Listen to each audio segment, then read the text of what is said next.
God has placed in the church, first of all, apostles. I know this explanation I'm giving, I now have to explain. There's not everything that calls itself an apostle is an apostle. One of the reasons some of the people are called themselves apostles, God help them, will goof, is because God has said first, and you shouldn't put yourself out first. There's too much of an attempt to show I am in the first group. So you see someone come and say, oh, I'm an apostle. Be very careful. I don't care if 7 angels came to tell you you're an apostle. Don't tell us. Don't hide. What? Tell me. You can tell in private, but you dare not go around and say I'm an apostle. How old are you? When were you saved? Don't you know that when an apostle is told that he has an apostolic calling, that God now spends the next decade or two cooking him? Tell me about your cooking. The signs of an apostle were with me. What are the signs? You better identify the process and stop telling stories about the messenger that came to you and told you. The messenger was not wrong in telling you that you have a calling to be sent. The word apostolos, English apostle, is a sent one. That's all it means. So you can be a teacher who was now sent. You can be a prophet who was now sent. I know some people think, oh, an apostle is someone who has teaching, prophetic, this, that. That's not what apostle means. Every apostle has his core. If you can't show me prophetic emphasis, teaching emphasis first, you don't understand. He does not understand. My teaching grace gives me understanding from the Bible, not from my head, that there were certain prophets and teachers. You just saw it. So there was class 2 and class 3 in a place, yes?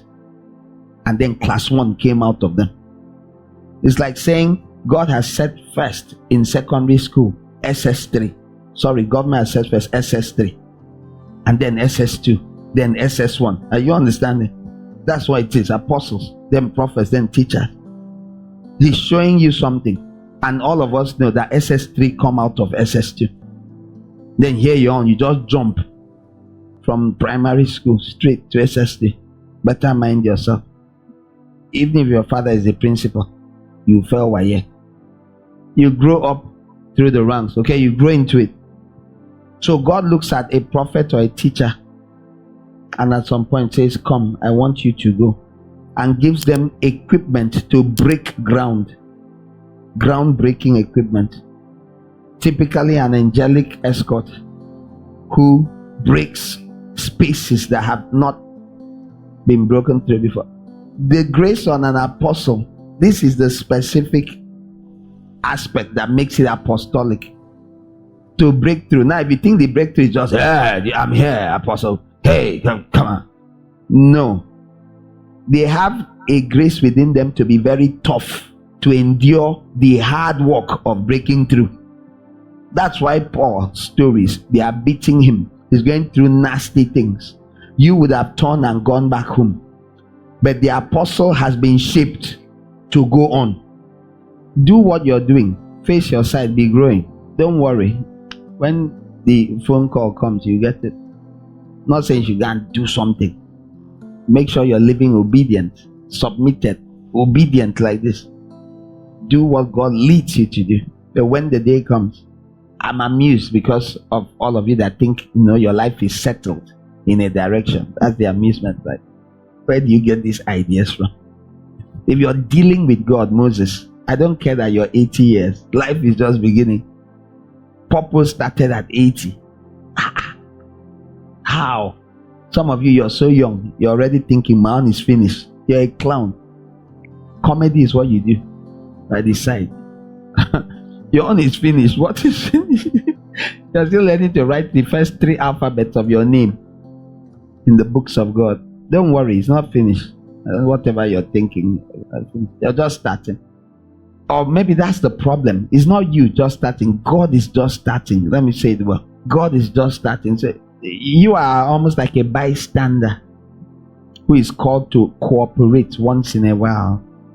Oh yeah, put hand. So an apostle has grace, usually has passed through rough circumstances. So to shape an apostle takes time. There's background, there's everything. So God works different things to create a person that is capable of serving as an apostle. Usually very rough circumstances. Why? Because when he goes out to do the work, there will be rough circumstances, rough spiritual circumstances. With Paul, there was a lot of physical beating. Some people, it's not a lot of physical, it's spiritual. So when you hear Apostle Romo say talk about it, it's spiritual beatings, things happening, emotional, psychological beatings. So when you hear them say, oh, this happened, this came and pressed me, this did this, you look and say, what kind of Christian is this? Well, he doesn't know his authority. Stop, sir, stop. It's apostolic training. You're going to allow it. If he has done all he can do, all he has done, and is standing, don't criticize.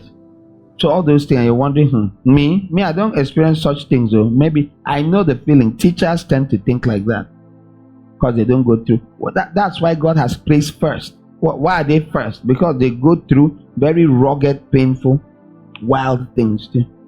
That's the process of acquiring the authority. Do you understand what it means to be in Delta Force? You can't train like a normal Marine, and Marines are far more trained than soldiers. So you are in a category. So when it says God has set first, placed in the church, first of all, those he has sent, placed. It doesn't mean first in the way you think. 1 Corinthians 4, where is it 2 Corinthians? He said God has placed us apostles last. Let me confuse your sweet soul briefly, then I'll untangle you from the ropes you tied yourself. Not me, I didn't tie you. Is God confused when he says that he has placed first of all apostles? Look at me, let me explain what it means to place first. The person that comes first to break the ground, the men, when they marked out the sites and they dug the ground, is that not the first person? They are the ones who pour the cement and lay foundations first. God has placed first. After they come in apostolic grace to open up the area. That's why a lot of people you call missionaries were apostles. Very hard work. Then later, if things go right, prophets and teachers come and settle and establish the church. In the early days, there will be people who say, I had a dream, I saw an angel, I heard a voice say. There will be such, because the church is being founded. And there will be people saying, in today's Bible studies, make sure you're here tomorrow, we are continuing our study on how to be a good Christian. When we come back on Thursday, we will continue to part 14, prophets and teachers. But before them was someone who made it possible. It could have been through prayer and physically coming. That's apostolic grace. Is anybody listening? You understand? It clears, it breaks ground. It's a ground-breaking grace. Apostolic grace can come on someone. Doesn't mean the person occupies permanent apostolic office. There's a difference between grace and an office. Let me explain. The easiest explanation I found: that someone evangelizes does not mean he's an evangelist. But in a sense, he's an evangelist. Oh, the evangelist that spoke to me doesn't mean that person goes around calling himself an evangelist. And we know any Christian can evangelize to someone. Yes? But we also know that there are people that with a calling of Reinhard Bonnke to be an evangelist. That's the office of evangelist. But the act of evangelizing is different. In the same way, there's the office of apostle. Then there's apostolic ministry where you are sent. That applies to every other fivefold ministry.